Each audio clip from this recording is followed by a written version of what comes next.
Magandang araw sa inyo mga Cubs! Welcome and welcome back to my YouTube channel. Ang video na ito ay tuturo ko sa inyo kung nakapasok na ba ang hacker sa Facebook account natin.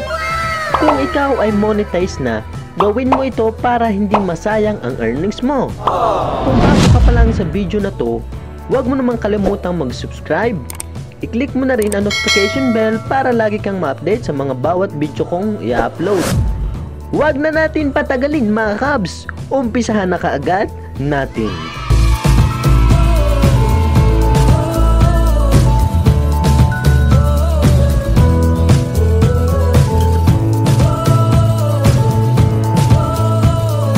Ang una nyong gagawin mga Cubs ay i-click itong Facebook apps. Pindutin ang tatlong linya or menu. Pindutin ang professional dashboard.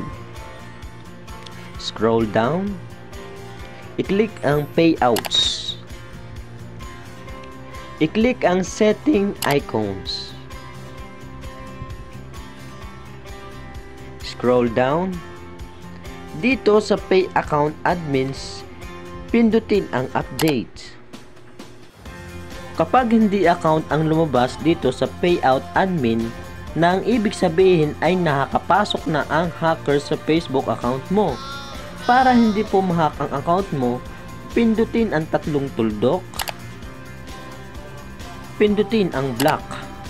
Kapag may nag-pop up, pindutin ang block. Pindutin ang close.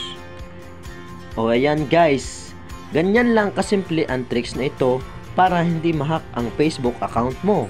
Kung nagustuhan niyo po ang video to, huwag niyo naman sanang kalimutang mag-subscribe. Click nyo na rin ang notification bell para lagi kayong updated sa mga bawat video na tutorial na i-upload ko. At huwag nyo naman sanang kalimutan mag-like at i-share nyo na rin para mas marami tayong mapasayang Pilipino pati na rin sa ibang bansa. Maraming salamat mga Cubs! Ingat kayo and God bless!